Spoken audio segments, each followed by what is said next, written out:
Chapter 25. The Extractor Briefing. The kitten wouldn't trust me when I put her in the cage, but what animal would? I didn't trust us either when my comrades put me in a cell, so I understand where she's coming from. Life's not easy behind bars, and this fragile girl was shaking even after I set the food and water beside her. Drink up, kitten. You'll need it when we escape. I winked. All my sight disappeared behind my eyelid.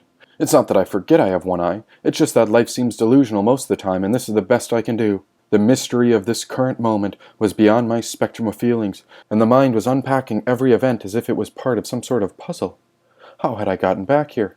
Why were things moving so fast? All I could do was hold on for dear life, and that's what I wished for this kitten too.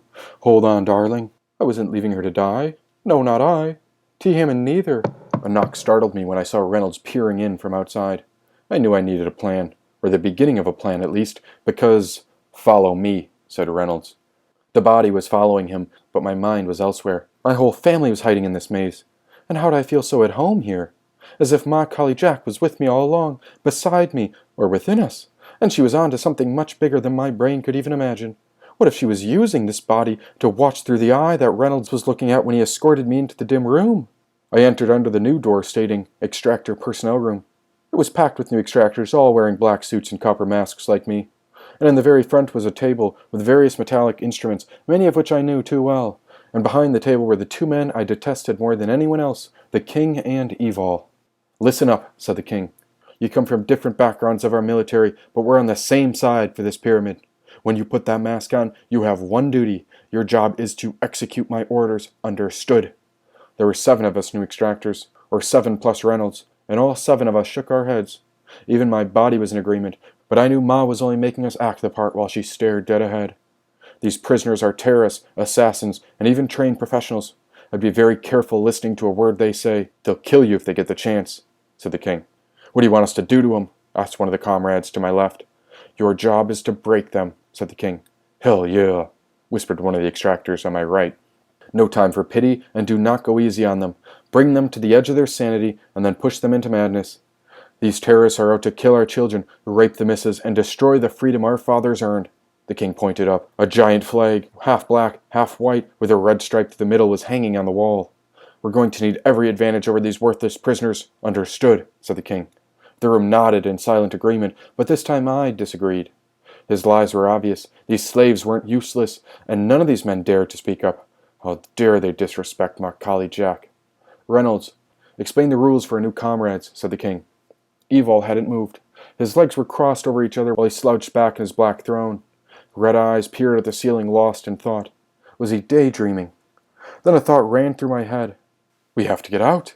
Evol turned to me, as if he heard my own voice speak it aloud. His eyes changed to brown when he looked at me. Standing still as T. Hammond could be, my voice was silent in the head while Ma listened. "Wait and see," I heard her say. Evol was staring into my eyes. I knew he could hear my thoughts. And I even had the courage to wonder if Ma conjured the lie to see how he'd react. Yes, this was a test of devotion. We were here for a reason. Again, a new thought erupted without knowing where it came from. "But what happens if they put you back in a cell and—" "Shh!" Evol's eyes shifted back toward the ceiling before a new daydream began. "I'm sure all of you newbies think you're hot shit because you made it this far," said Reynolds. "Well, you haven't seen anything yet. Whatever happens in the cells, leave it in the cells. Don't go bringing it home once you clock out. Got it?" The extractor in front of me was twitching. His fingers were shaking against his side. "There are only 3 rules in extraction. Rule number 1, said Reynolds. No exposure. This means no voices and no skin. The suit stays on for our safety. Never reveal your identity to these terrorists, our citizens, your comrades, or more importantly, the enemy. We're torturing them for God's sakes, and the community doesn't need to know it's you. Whisper in the halls if you must, but the moment a cell door opens, your mouth will stay shut. Let them scream all they want, but don't you dare say a word back to them. Got it?" said Reynolds. "Understood." He could see us nodding, and even Ma agreed this time. Small notebooks were passed around the room for us to write instructions if necessary.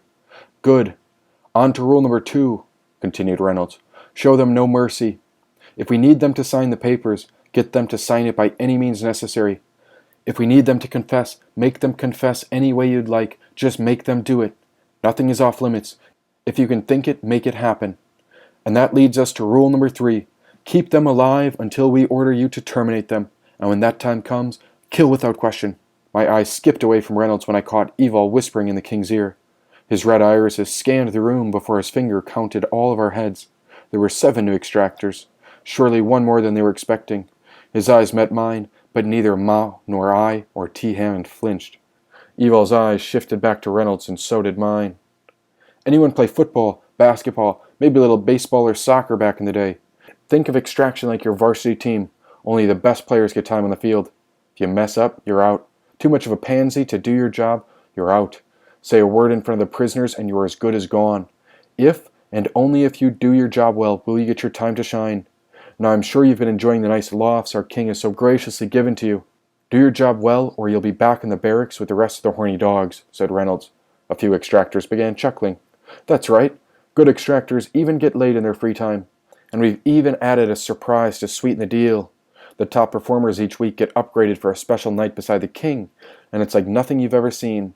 It comes with all the women, liquor, and even a little that you can handle. The men were howling through the room. When the king decides someone surpasses their duty, they'll get a night of fun. I've got mine more than once, and believe me, it's the highest merit for Extraction, said Reynolds. Now I need to explain something, interrupted the king. You're here because you've done great things for our flag. The bravery and courage it took to get here was not overlooked when we made our selections. You are the best of the best, but even great soldiers can make mistakes if you're not careful.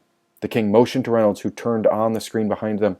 You may be wondering, how do we get to this point? Do we really need to use such force? Maybe it's all a big misunderstanding, said the king. I'm afraid we've tried everything, but this is the way it must be done. Extraction is the future. It is our way forward. Reynolds dimmed the lights, and a television screen lit up when I recognized the place on the screen. Looking ahead, I saw a young native man sitting in a chair. His spirit was destroyed, his body bleeding, and this poor man was ready to quit. I took a look closer, leaning into the man ahead of me when I saw myself on the screen. There, right before Ma's eye, I saw myself when I first started to die. Let's watch and see what happens when you try to reason with these immigrants, said the king. It was I, projected on the screen like a puppet. He pressed play while the exhausted native man was breathing in and out, swaying between death and rage, while a government official was preaching peace by begging for an agreement. He said we were in it together. He said he wanted my help.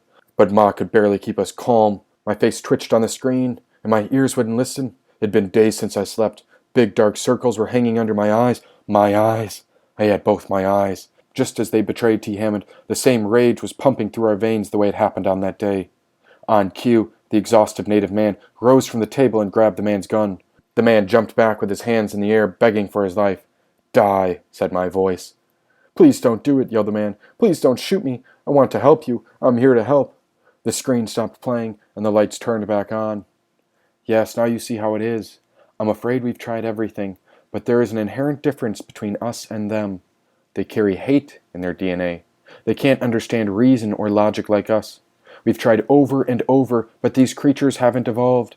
It's not something we can teach the natives, and so what choice do we have? They can only be extracted, said the king. We've come too far, and I will not let them destroy what's left of our great legacy. We're days away from being free, and once we find the Virgin, I will give birth to a Savior, and the entire universe will be ours, just the way God commands.